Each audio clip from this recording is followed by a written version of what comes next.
नशे में धुत पायलट की वजह से प्लेन में सवार 88 लोगों ने अपनी जान गंवा दी। चलिए जानते हैं इतिहास की सबसे भयानक हवाई दुर्घटना। 13 सितंबर 2008 रूस की राजधानी मॉस्को के इंटरनेशनल एयरपोर्ट पर रात के 8 बजे ये प्लेन मॉस्को से पर्म तक की उड़ान भरने के लिए तैयार है। ये एक बोइंग 737 विमान है जो कि 16 साल पुराना हवाई जहाज है। प्लेन के अंदर 82 पैसेंजर्स और 6 क्रू मेंबर समेत कुल 88 लोग सवार हैं, जिनमें 7 बच्चे भी शामिल हैं। ये तकरीबन 2 घंटे की एक छोटी सी रूटीन फ्लाइट है, जिसमें पायलट्स को पर्म जाकर वापस मॉस्को लौटना भी है। इस फ्लाइट के कैप्टन हैं रेडियन मिखाइलोविच मुडवेदेव, जिनके पास सिर्फ 3689 घंटों का फ्लाइंग एक्सपीरियंस है और इसमें भी बोइंग 737 को इन्होंने सिर्फ 1190 घंटे फ्लाई किया हुआ है।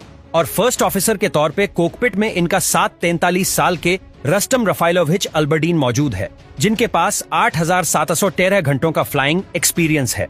अब वैसे तो ये एक अच्छा एक्सपीरियंस नंबर है, पर दिक्कत की बात ये है कि रस्तम ने बोइंग 737 पर सिर्फ 219 घंटे ही बिताए हैं। और यही चीज आज इन दोनों पायलट्स के लिए सबसे बड़ी मुसीबत बनने वाली है। खासतौर से प्लेन का ऑल्टीट्यूड इंडिकेटर का इसमें एक बहुत बड़ा डिफरेंस है। दरअसल बोइंग 737 प्लेन को जब दाईं या बाईं तरफ झुकाया जाता है, तब उसके एल्टीट्यूड इंडिकेटर में प्लेन का सिंबल तो अपनी जगह स्टिल रहता है, पर हॉरिजन मूव करता है। ये बिल्कुल वैसा ही है जैसे प्लेन के दाईं या बाईं तरफ झुकने पर पायलट्स को कोकपिट विंडो के बाहर का नजारा दिखाई देता है। दूसरी तरफ रशियन प्लेन्स की बात करें तो उसके एल्टीट्यूड इंडिकेटर में हॉरिजॉन तो अपनी जगह स्टिल रहता है, लेकिन उसकी जगह प्लेन का सिंबल मूव करता है। यानी बोइंग 737 का एल्टीट्यूड इंडिकेटर रूसी विमानों के एल्टीट्यूड इंडिकेटर के बिल्कुल उलट है। और फ्लाइट एयर 21 के पायलट अभी तक इसे अडेप्ट नहीं कर पाए हैं। उन्हें अभी भी रशियन प्लेन्स के ऑल्टीट्यूड इंडिकेटर इस्तेमाल करने की आदत है, जो इसे बहुत भारी पड़ने वाली है। इन सब चीजों से अनजान सभी 82 पैसेंजर्स रात के 9 बजे से पहले ही प्लेन में सवार हो चुके हैं और रिफ्यूलिंग करने के बाद अब प्लेन को गेट से पुश बैक किया जाता है। अब पायलट्स टैक्सीवे से होते हॉवे एटीसी से टेक ऑफ करने की इजाजत मांगते हैं और एटीसी से टेक ऑफ क्लियरेंस मिलते ही रात के 9:13 पर फ्लाइट एयर 21 अपने लक्ष्य की तरफ उड़ान भरता है। प्लेन में किसी भी तरह की कोई खराबी या एरर डिटेक्ट नहीं हुआ है। प्लेन आराम से अपने लक्ष्य की तरफ बढ़ रहा है। धीरे धीरे प्लेन पर्म इंटरनेशनल एयरपोर्ट की ओर बढ़ रही थी। पायलट्स प्लेन को लैंड कराने की तैयारी स्टार्ट कर ही रहे हैं। अब रात के 10:45 बजे हैं और पायलट पहली बार प्लेन को उसके क्रूजिंग एल्टीट्यूड से नीचे मेंडली इवोवे पॉइंट पर लेकर आते हैं। मेंडली वे पॉइंट से होते हुए पायलट्स प्लेन को इंटरनेशनल एयरपोर्ट के रनवे 21 की तरफ ले जा रहे हैं। इसके लिए ये प्लेन को रनवे 21 के ILS से गुजारते हैं, जो इस रनवे पर लैंड करने की फिक्स्ड इनिशियल अप्रोच है। अब इस पॉइंट पर आकर कैप्टन रेडियन एटीसी से कांटेक्ट करके उन्हें रनवे 21 की तरफ अपनी फाइनल अप्रोच स्टार्ट करने के बारे में बताते हैं। एटीसी के इंस्ट्रक्शन पर बेक कोर्स लेने के लिए पायलट्स पूरे रनवे को पास करके अब प्लेन को दाईं तरफ घुमा रहे हैं। असल में कई बार रनवे के एक सिरे पर तो ILS मौजूद होता है, लेकिन दूसरे सिरे पर नहीं। ऐसे में जब किसी प्लेन को ILS अप्रोच के जरिए उस रनवे के दूसरे सिरे से लैंड करना होता है, तो उसके लिए वो पहले सिरे पर मौजूद ILS सिस्टम के सिग्नल्स का यूज अपोजिट डायरेक्शन में करता है। इसी को बैक कोर्स कहा जाता है। फ्लाइट एयर 21 को भी इसी अप्रोच से लैंड करना है, इसलिए पायलट प्लेन को रनवे के ऊपर से गुजारते हुए दाईं तरफ घुमाकर दूसरे सिरे यानी रनवे 21 की तरफ ला रहे हैं। इसी बीच यहाँ हल्की बारिश भी शुरू हो गई है, जिसके बारे में दोनों पायलट एक दूसरे को बताते हैं। यहीं पर एटीसी कैप्टन से कांटेक्ट करके उनकी पोजीशन के बारे में पूछते हैं और उन्हें बताता है कि प्लेन अभी फाइनल अप्रोच से 6 किलोमीटर दूर है।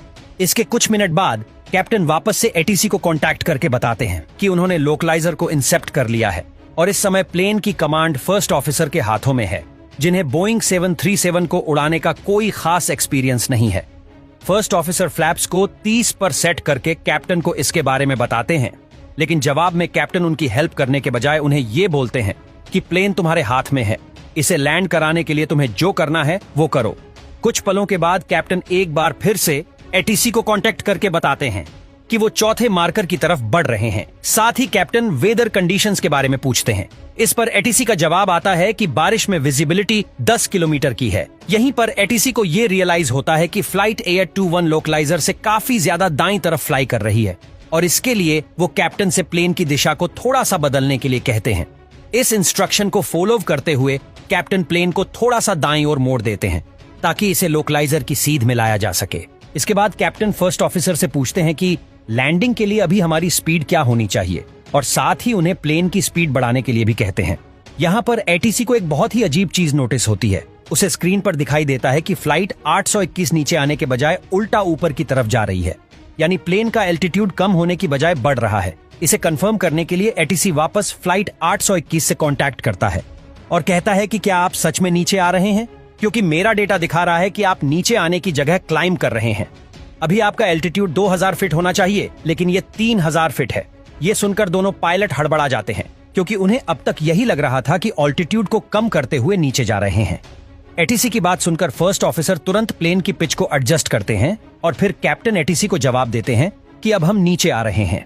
हालांकि अभी भी प्लेन नीचे आने की जगह ऊपर ही जा रहा होता है, जिसका कैप्टन और फर्स्ट ऑफिसर दोनों में से किसी को कोई अंदाजा नहीं था। इतना कि प्लेन क्लैम्प करते हुए 4000 फीट के एल्टीट्यूड पर पहुंच जाता है। अब इस ऊंचाई से लैंडिंग करने के लिए ग्लाइड स्लोप को पकड़ना इम्पॉसिबल हो चुका है। इसलिए एटीसी पायलट्स को इंस्ट्रक्ट करता है कि वो राइट टर्न लेकर गो राउंड के लिए जाए और लैंडिंग के लिए दोबारा कोशिश करें। कैप्टन इस मैसेज को बहुत अच्छे से सुनते हैं, लेकिन इसके बावजूद वो गो राउंड के लिए नहीं जाते, बल्कि अपनी लैंडिंग अप्रोच इसी तरह जारी रखते हैं। एटीसी अपनी बात को कई बार दोहराता है, फ्लाइट 821 आपकी ऊंचाई बहुत ज्यादा है, आप गो अराउंड के लिए जाइए। मैं फिर से दोहराता हूं और स्ट्रिक्टली कह रहा हूं कि आप अपनी फाइलन अप्रोच को रीस्टार्ट कीजिए। आप फ्लाइट की सेफ्टी और सिक्योरिटी के साथ खिलवाड़ कर रहे हैं। इसके बावजूद कैप्टन एटीसी की बात को कोई तवज्जो नहीं देते और बिना ऑटो पायलट और ऑटो थ्रोटल के प्लेन को मैन्युअली कंट्रोल करना जारी रखते हैं। नतीजा प्लेन नीचे आने के बजाय 4200 फीट की ऊंचाई पर पहुंच जाता है। इसके बाद ये लेफ्ट विंग की तरफ 360 डिग्री रोल होता है और कोकपिट में बेक अगल का अलार्म बजने लगता है। प्लेन बेकाबू होकर तेजी से नीचे की तरफ गिरने लगता है। आखिर हम क्या कर रहे हैं? एटीसी बार बार प्लेन के साथ कांटेक्ट करने की कोशिश करता है, लेकिन सामने से कोई जवाब नहीं आता। इधर प्लेन में सिर्फ कोकपिट ही नहीं, बल्कि पीछे पैसेंजर कैबिन में भी हड़कंप मच चुका है। बेकाबू हुए प्लेन के अंदर लोग डर के मारे जोर जोर से चिल्ला रहे हैं।